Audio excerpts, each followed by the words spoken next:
Today we are going to do a current event activity to start. So if you will listen to the directions quickly and then I'll have you get on your OneNote. You are going to open up your OneNote notebook. You're going to go to the Journal tab. Make sure you pull down the left-hand menu so that it loads the new pages. You are looking for current event week 4. I have 5 headlines and summaries. They're short. They're like 2 sentences each. You are going to pick one that interests you, or if none of them interest you, you're going to tell me about a different event. And then you are just going to, in the space below the summaries, give me 2 or 3 sentences in response to the one headline you picked.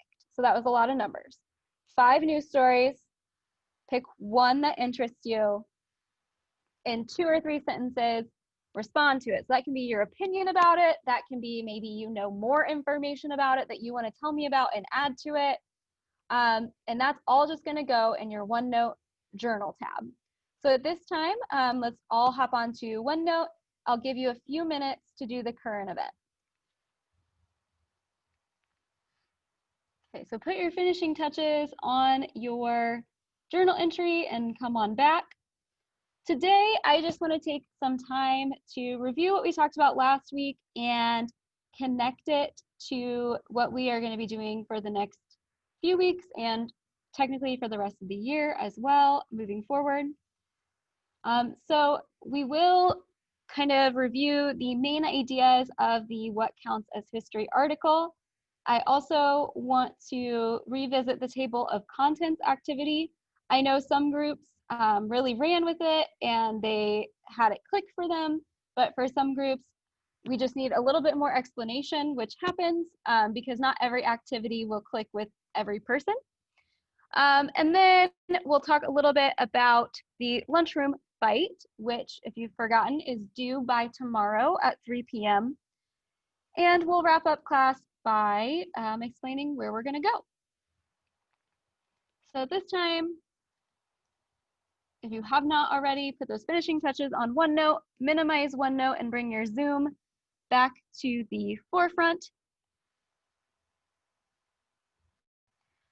So on your screen right now, you should see a page from OneNote that looks familiar.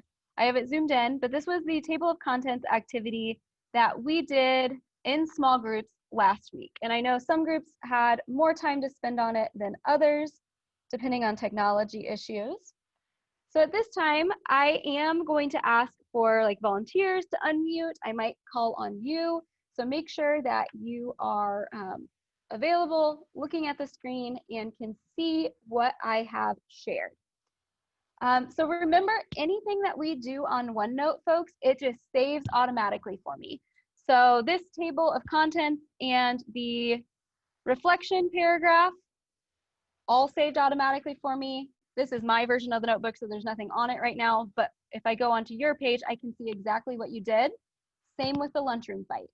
Anything you did on the suspension report page, I'm going to grade that starting tomorrow at 3 p.m.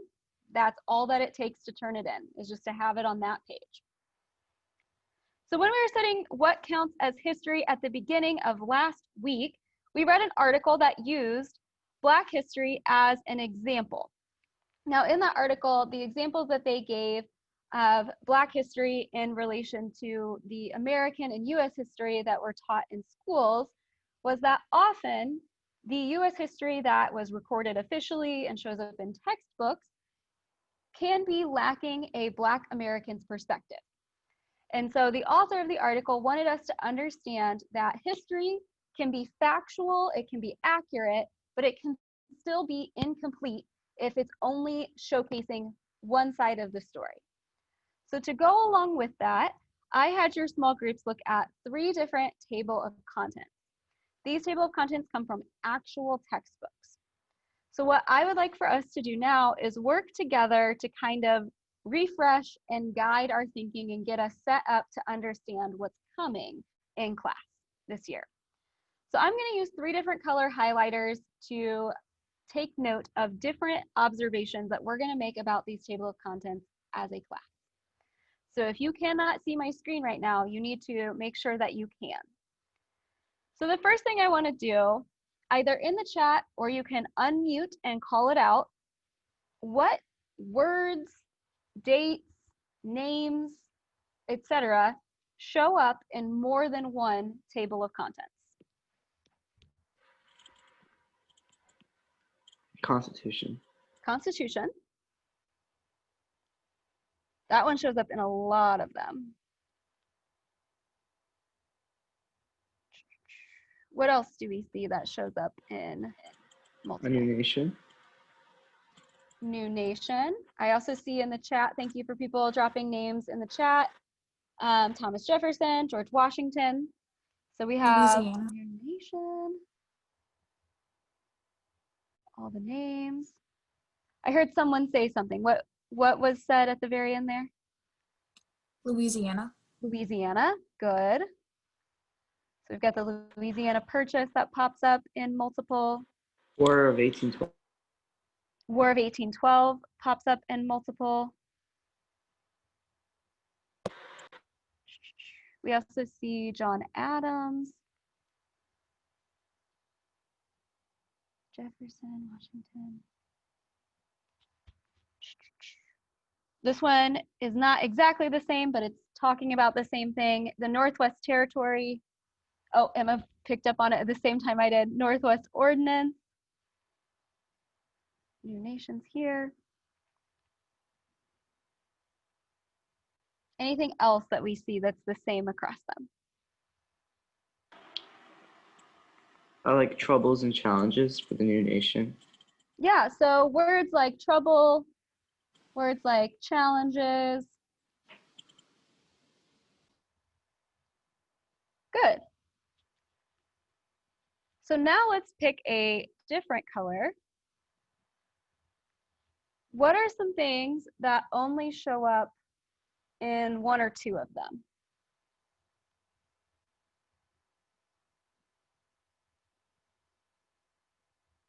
The Constitutional Convention. Okay, so the Constitutional Convention, that's a good one. The Articles of Confederation. The Articles of Confederation. Hamilton and national finances. Yes. We don't see political parties in the other ones. So I see one thing that there's two of. What do you see? That's two of. The coming of war and time of conflict are like referencing the same thing. Ooh, that's a good one. We're going to do a different color for that one. So coming of war and time of conflict. Northern emancipation. Okay, so Northern emancipation.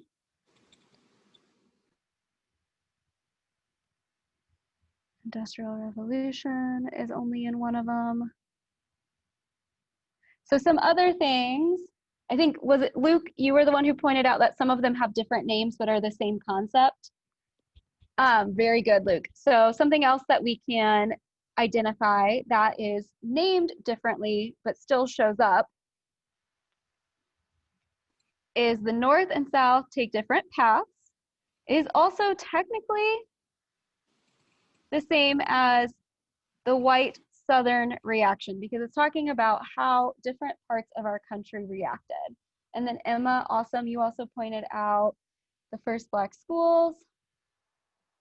I would also say too, it is surprising to me that only the last textbook names slavery by name, but it does technically show up when they talk about plantations. Would the cotton one and the plantation south one kind of be similar? They could be, yeah. However, this is where it gets interesting, and you guys are noticing some very good things. So all the yellow are topics that are mostly shared across all three textbooks. The red only shows up in one or two of them, or two of them. The blue are things that are technically the same, but are different. What is the main difference in the blue topics, besides just them being called something different? Luke? Different perspectives. Different perspectives. So what this activity was hopefully leading you towards recognizing is that each of these textbooks is technically historically accurate, right? They don't lie, they don't have any misinformation in them intentionally. But if we only look at one source for history, it tells an incomplete story. When we can look at multiple sources, or as Luke noticed, multiple perspectives, we get a more complete understanding of what happened at any given point in history. So if you have not done your reflection yet, definitely make sure you do that. That was due last week. If you want to rethink your reflection to add what we talked about today, you can do that. I have not put any final grades in, so I will go look at them again. So let's talk about how this builds. We have just discovered, hopefully most of us are now on the same page, where history can be completely accurate but still be incomplete. What activity did we do in this class on Thursday? Do you remember? Lunchroom fight thing? Yeah, the lunchroom fight.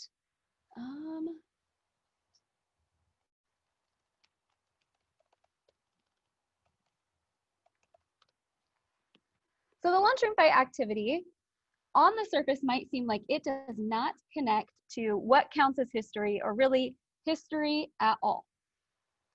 However, I want to challenge you with me to make some connections about how it might be connected to what counts as history, and then also some of the historical thinking skills we'll talk about later this week.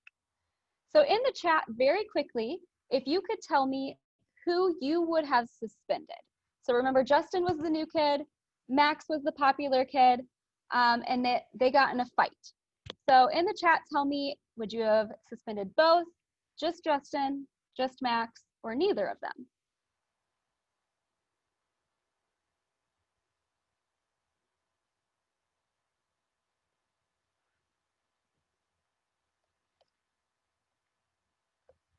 So who would you have suspended? Justin, Max, both, neither?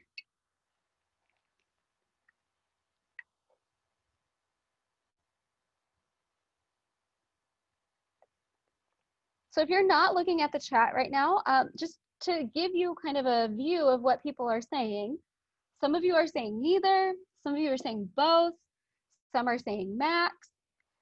Interesting, in this class, no one said Justin. In first period, we had a couple of people who said they would have only suspended Justin. So what I would like you to notice about this is that every single one of us looked at the same evidence on Thursday. And we all came to slightly different conclusions, because even if you had the same answer as someone else in class, you might have had a different reason for that answer. And that is exactly how history works. And that is exactly how we can lead to one textbook not telling a complete story. Because just like us, historians are people with preferences and perspectives that influence how they tell a story. So what we're going to do for the rest of this week is focus on how historians tell stories by telling a story of our own and then applying historical thinking skills to that storytelling. So before our next class, make sure you turn in your lunchroom fight suspension report, which I have pulled up right now, and also start brainstorming some significant events that you think you could write a detailed story about. If you don't have any questions for me, you are welcome to head to your fourth period. I will have office hours this afternoon if you need to use them.